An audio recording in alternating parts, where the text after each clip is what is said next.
आपको रोजाना देखना है।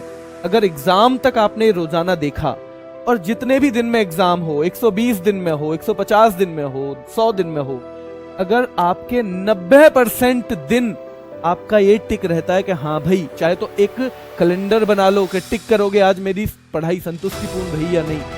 अगर आप लगभग 90% दिनों में आप ये टिक करते हो कि हाँ आज मैंने पढ़ाई करी, ऐसा कोई टाइम मैंने वेस्ट नहीं किया जो मैंने किसी अच्छे काम में भी यूज नहीं किया और मैंने पढ़ाई भी नहीं की, तो आप मानो यकीन आपका सिलेक्शन हो जाएगा। लेकिन सबसे पहले क्या करना है? सबसे पहले आज ही तैयारी शुरू करनी है। कल के लिए अगर आप बोलोगे तो वो कल आज तक किसी की भी नहीं आई और आपकी भी नहीं आएगी। आज से ही तैयारी करो। सुबह के टाइम में इसीलिए वीडियो लेके आया हूँ, शाम को पहले लाने का वक्त था, मन था, लेकिन सुबह के टाइम केवल इसलिए लेके आया हूँ कि भाई अगर आज से ही शुरू करनी है तो आज का मेरे पास टाइम भी तो होना चाहिए यूज करने के लिए। वीडियो खत्म होने दो, 10 मिनट सोचो तुमने पिछले 2 महीने में कैसे तैयारी की है। बहुत सारे बच्चों को यह मिलेगा जवाब नहीं की, उस लेवल की तो नहीं की कि मेरा सिलेक्शन हो जाए। बेचैन नहीं होना है, क्योंकि अभी जितने दिन बचे हैं उसका भी अगर सही प्रयोग किया तो अच्छी रैंक आएगी। नौकरी की नहीं कहता मैं, अच्छी रैंक आएगी। अभी भी वो मौका है, लेकिन होगा उन्हीं का जो अपने समय का सदुपयोग करेंगे और आज से ही तैयारी के लिए बैठेंगे। क्योंकि सबसे बड़ी बीमारी कल से शुरू करेंगे तैयारी। कल किसी की आई नहीं है, आपकी भी नहीं आएगी।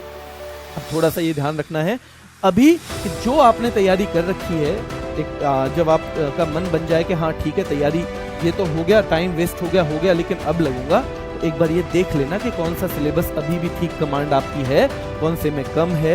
इसमें कम कमांड है ना, जो बच्चों पेंशन आती है ना कभी कभी दादा दादी की किसी की, तो वो किस बच्चे को पेंशन देते हैं? वो उस बच्चे को पेंशन देते हैं जो थोड़ा सा गरीब होता है। उनका एक बेटा अच्छा नौकरी कर रहा है पुलिस में, दूसरा खेती में है, तो पेंशन आप देख लेना दादा दादी कभी भी आपको नौकरी वाले को देते नहीं मिलेंगे। 100 में से 99 तो नहीं मिलेंगे, वो उस खेती वाले को देते मिलेंगे, क्योंकि वो थोड़ा कमजोर है। ऐसे ही जो सब्जेक्ट हमारा थोड़ा कमजोर है, कमजोर का मतलब जिसपे हमने ज्यादा फोकस अभी तक नहीं दिया है, आप उसको पेंशन दो, उसको थोड़ा ज्यादा टाइम दो, तो फिर आपका सिलेक्शन हो जाएगा। ठीक है, ये 2-3 चीजें आपको जानकारी रखनी है बच्चों। और अगर आपने ये 2-3 चीजें मान ली तो मैं कह रहा हूं, और ये गोल्डन पीरियड है, लोग सो रहे हैं, और जब लोग सो रहे होते हैं ना, वैसे जब सारे लोग चल रहे हैं ना बच्चों, ये मंजिल है, यहां से आप चले, जब सारे लोग चल रहे हैं, कोई धीमा चल रहा है, कोई तेज चल रहा है, तो आप उतना अंतर पैदा नहीं कर सकते उनसे। क्यों पैदा नहीं कर सकते? कि चल तो दूसरा भी रहा है, दूसरा भी सोया हुआ नहीं है, लेकिन अभी तो मैक्सिमम लोग सोए हुए हैं। इस टाइम पे तो आप 2 डग भी आगे भरोगे तो 2 डग आगे निकल जाओगे, 4 भरोगे तो 4 आगे निकल जाओगे। इस टाइम आपके साथ बहुत कम लोग चल रहे हैं, तो इस टाइम मंजिल की तरफ जितनी बढ़त बन जाएगी, पेपर के टाइम उतनी ही बेहतरीन रैंकिंग आपकी आएगी, उतना ही बेहतरीन आपका कॉन्फिडेंस रहेगा। बस ध्यान रखना है, कमजोर पक्षों पे काम करना है। एक छोटी सी वीडियो यही लाया था मैं आपको, थोड़ा सा आपको एक मोटिवेशन मिले, क्योंकि यहाँ तो हनुमान जी, हमारे यहाँ तो हनुमान जी को भी उनका बल याद दिलाना पड़ता है। तो आप तो बच्चे हो, आपको तो दिलाना पड़ेगा ही। अगर आपको याद नहीं दिलाया तो फिर आपको पता ही नहीं चलेगा। जब तक आप खुद को भी एहसास नहीं दिलाते ना, आप शाम को रोज कहने लगो मेरा कितना टाइम बिगड़ा, आपको एहसास होने लगेगा। वरना तो महीने निकल जाते हैं, हमें एहसास ही नहीं होता कि हमने समय जैसी बहुमूल्य, इतनी जो एक वस्तु थी समय जैसी बहुमूल्य, हमने कितनी नष्ट कर दी बिना किसी काम के, बिना किसी उद्देश्य के। मेरा बस आपसे यही कहना है, बहुत दिल दुखता है जब आप लोग बताते हो कि जी माँ बाप बहुत चाहते हैं कि मेरी नौकरी लग जाए। हर माँ बाप चाहते हैं, उन्हें आपसे कुछ नहीं चाहिए, बस इसलिए कि आपका जीवन तो एक बेहतर ढंग से कट जाएगा। जो संघर्ष उन्होंने किए हैं वो तो आपको, जो जद्दोजहद जिंदगी की उन्होंने झेली है वो आपको तो नहीं झेलनी पड़ेगी। बस इतना ही सपना होता है, वो हमसे कुछ मांगते नहीं है, हम उन्हें कुछ दे भी नहीं पाते। मैं भी 15 साल से नौकरी कर रहा हूँ, मुझे पता है क्या हम उन्हें दे पाते, कुछ नहीं दे पाते। बस एक वो खुशी जो नौकरी की मिलती है ना उन्हें, जब बच्चा कामयाब हो गया। तो माँ बहुत बार रोई है, माँ बहुत बार रोई है कि अब आपका सिलेक्शन नहीं होगा।